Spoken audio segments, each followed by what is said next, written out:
Welcome to the Cat Addicted Podcast. Oh my goodness, hi. Are we diving into something today that it starts so cute, right? But then gets, well, intense? Totally. We're talking about bringing home two kittens or young cats, that dream picture.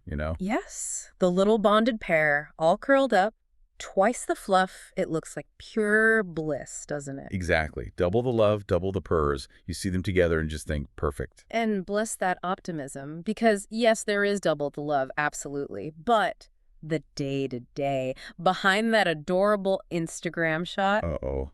I sense a bud coming.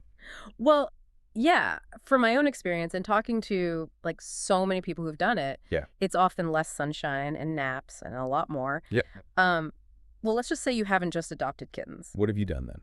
You've basically unleashed twin furry tornadoes in your living room. Okay, furry tornadoes. That paints a picture. It really does. And our mission today, pulling from, living through it and hearing all the stories, is to give you the real scoop, the unvarnished truth. The good, the bad, and the shredded. Pretty much. The huge, like really exhausting challenges, you got to be honest about that, but also the amazing rewards that do come with it. So you can decide with your eyes wide open. Furry tornadoes. Okay, so compared to an older cat, what are we talking energy-wise? Is it really that different? Oh, it's night and day. Completely different universe. Kittens, young adult cats, they have this energy level. It makes a human toddler look kind of chill. Seriously. Wow. Oh, yeah. Think about the lovely senior cats, right? Those wise, fluffy masters of relaxation. Professional nappers. Exactly. They are experts in the zen of being a cat. Their biggest ambition is usually finding the perfect sunbeam for like an 18-hour snooze. Right, they've achieved peak catness. Low effort, high comfort. Precisely. A long slip, maybe a slow stretch, possibly judging you from across the room. That's their vibe. Oh, I know that look. But kittens and the young ones, oh no. They run on pure chaos fuel. Their talent for creative exploration, which, let's be real, usually means creative destruction. It's honestly kind of impressive. Creative destruction. Like what? Give me examples. I've seen curtains used as Mount Everest, sofas become trampolines. That innocent little charging cable, suddenly it's a deadly snake that must be vanquished in like seconds. Okay, yeah, I can see the exhausting part kicking in now. It's not just picking up the pieces, is it? It sounds mental. You absolutely nailed it. It's incredibly tiring, and yeah, the mental load, it's huge. I can tell you, and anyone who's done this will agree, you're suddenly living in this state of like constant low-grade panic. Really, panic. Well, maybe not full panic, but your brain is always on, always running these what-if scenarios. What are they chewing now? Is the plant poisonous? Did one just fall off the bookshelf? Can I save my laptop cord? Sounds like you need eyes in the back of your head. Constant vigilance. Totally. You're always alert. Always a little worried, honestly. You're trying to protect your stuff, sure, but also you're protecting them from their own questionable life choices. Like daredevils with no fear. Exactly. So you're stressing. You're constantly scanning, buying new things because the old ones are, well, gone. Hiding stuff, moving stuff, eventually just throwing stuff away. It really does take over for a while. So it's not just a cute phase, it's a lifestyle change. For a bit, yeah. Look, I won't sugarcoat it. It is hard. It is, frankly, freaking exhausting sometimes, choosing to get two young ones at once. It absolutely adds this extra layer of stress and a massive time commitment to your life, even if it doesn't last forever. So you really need to be ready for that. You really, really do.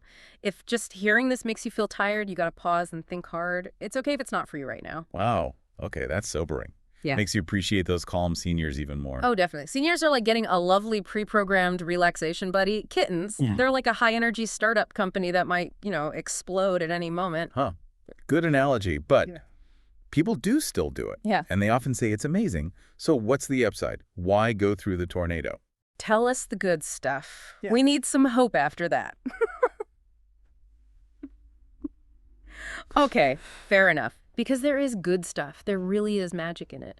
And it comes down to what cats actually are. You know that old myth about cats being loners? Yeah, the aloof stereotype. Well, my experience and everything I've seen tells a different story. Cats can be surprisingly social. Especially if they grow up together or you introduce them right when they're young.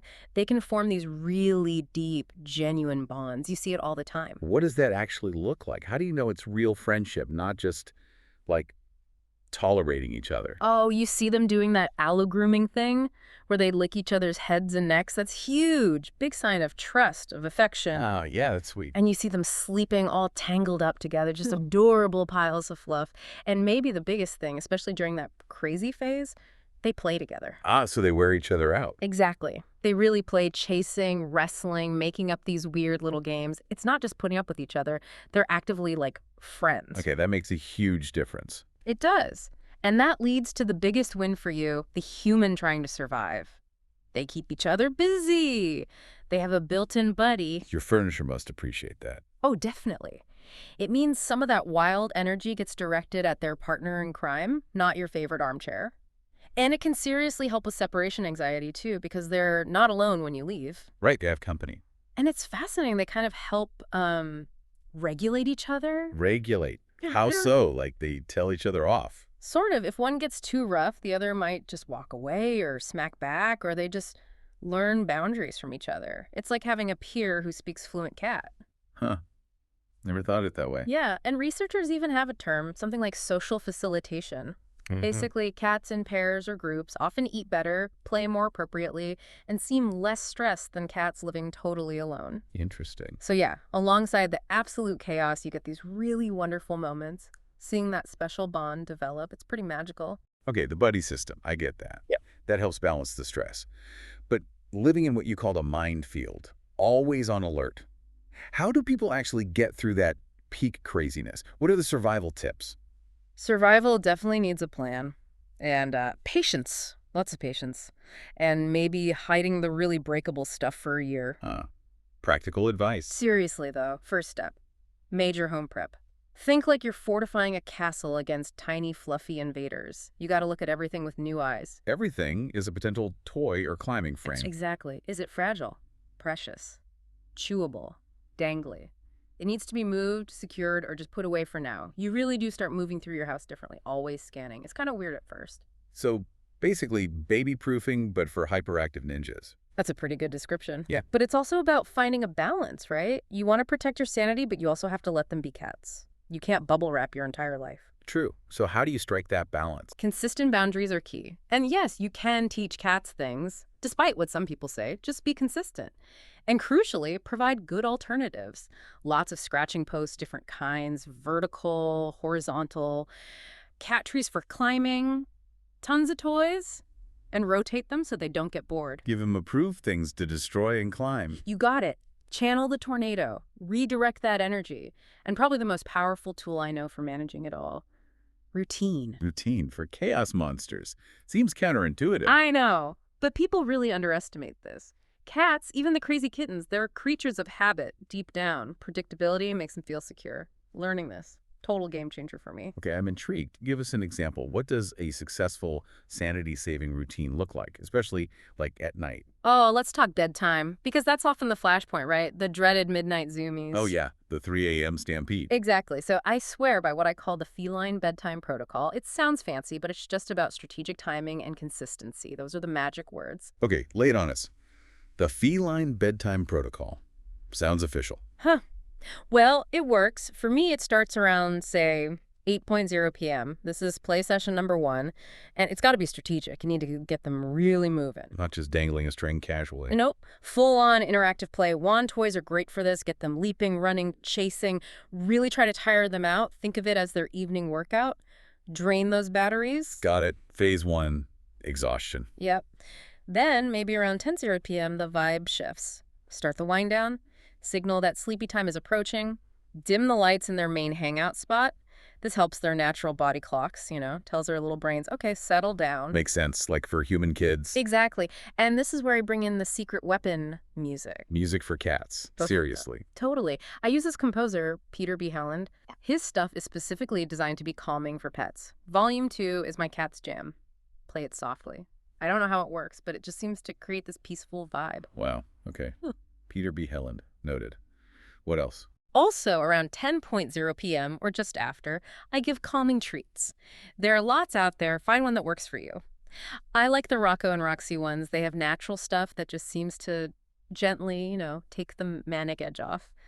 The cats start associating the treats with winding down. Okay, dim lights, spa music, chill-out treats. Sounds pretty nice. It is. But wait, there's more. We're not quite done with playing yet. More playing when they're meant to be calming down. I know. Sounds weird. But from about 10:00 to 10:30 p.m., after the treats have kicked in a bit and the music's on, you have play session number 2, another intense, focused session. Why then? It's the final push. You get that last burst of energy out while they're starting to feel calmer. It helps head off those late-night crazies. You want them properly tired just as the sleepy vibes are peaking. Okay. The final energy drain. Strategic. Totally strategic. You're aiming for the perfect storm of sleepiness, and the grand finale, that happens around 10:30 p.m. Let me guess. Food. Bingo. Wet food time. It's the ultimate reward, right? By now, they're tired, they're feeling calm, their brains are getting all the sleepy signals. Giving them food now does 2 things. It reinforces the whole routine, and eating itself makes cats naturally feel kind of sleepy afterwards, like our Thanksgiving dinner effect. The post-meal slump. Exactly. So you combine the exhaustion, the calming cues, the full belly, and hopefully by 11:00 p.m. or so, you have sleepy kittens. Yes. Incredibly detailed. Does it really work consistently? For me, yes. The key is doing it every night. Same time, same steps. You can tweak the times, obviously, but stick to the pattern. It turns bedtime from potential chaos into a predictable ritual. And get an indoor camera. Seriously. Peace of mind. Lets you check on them without going in. That's brilliant practical advice. Sounds like work, but definitely doable with a plan. Okay, let's zoom out. You said the intense phase is temporary. How do you remember that when you're like ankle deep in shredded toilet paper in despair? Yeah, that's the million-dollar question. It's so easy to feel like it's forever when you're in it, but you just have to keep telling yourself, this phase will pass. It really will. Like human teenagers, they eventually calm down. Mostly. Exactly. Kittens mature, they grow up, they develop, believe it or not, some impulse control. That little monster swinging from the chandelier will eventually discover the profound joy of a comfy bed. They find naps more interesting than destruction. It happens. So there's light at the end of the tunnel, or the curtain rod. There absolutely is. And remember why you did this. You got these little furballs to add joy to your life, right? Not to become their full-time stressed out warden. Good point. Sometimes hard to remember. So sometimes you just got to take a breath, let some things go. Accept a bit of chaos. Your house might not be perfect for a while. Try, really try, to find the funny side. Laugh at the absurdity. Because sometimes it is absurdly funny. Okay, find the humor. Got it. Even at 3 a.m. Well, maybe the next morning for the 3 a.m. stuff. But also remember, you're still the boss. Cats are smart. They learn boundaries if you're consistent. They don't actually run your life unless you let them. Right. Consistency again. And maybe most importantly, actively look for the good moments. Don't let the chaos overshadow the magic. What kind of magic moment should we be looking for? Oh, watching them play together, totally in sync, just pure joy on their faces, seeing them snuggled up, grooming each other, that moment you walk in the door and they both come running, meowing, tripping you up because they're so happy to see you. Yeah, okay. That is pretty great. Those moments, that connection you see between them, the love they give you, that's the payoff. That's what makes you think, okay, yeah, this madness is worth it. It sounds like you go from being the stressed out manager to, I don't know, part of the audience for their little show. That's such a good way to put it. You become the supporting cast in their crazy, adorable, ongoing comedy series. Your furniture might give the first season a low rating, but the whole experience, the bond, the stories, despite the sheer exhaustion sometimes, in the long run, yeah, it's 5 stars, absolutely. Okay, so wrapping this up. Bringing home 2 kittens, or young cats. Yeah. It's a huge undertaking. Seriously exhausting, mentally and physically, especially at first. No sugarcoating that. Nope, gotta be real about it. But that intense phase is temporary. And the flip side is pretty special. They entertain each other, form this amazing bond. And you can manage the chaos with smart prep, clear rules, lots of approved outlets, and a solid routine like that awesome bedtime protocol. Exactly right. My final thought, really consider the commitment. Know what you're potentially getting into, especially for that first year or so. Prepare your home, prepare your patience level. Yeah, patience reserves. Definitely. If the idea of furry tornadoes just sounds like too much right now, that's totally okay. Wait, or maybe consider older cats. But if you feel ready for that wild ride, get ready for a unique bond, some hilarious stories, and an adventure you won't forget. Powerful stuff. Thanks for breaking it all down for us, the good, the bad, and the furry. Anytime. And maybe, just maybe, as you navigate this, or even just think about it, ask yourself, What are these little chaos agents teaching me about patience, about finding joy even when things are messy, about resilience? Ooh, deep thoughts from the cat world. Love it. Thanks everyone for joining us for this deep dive on the Cat Addicted podcast.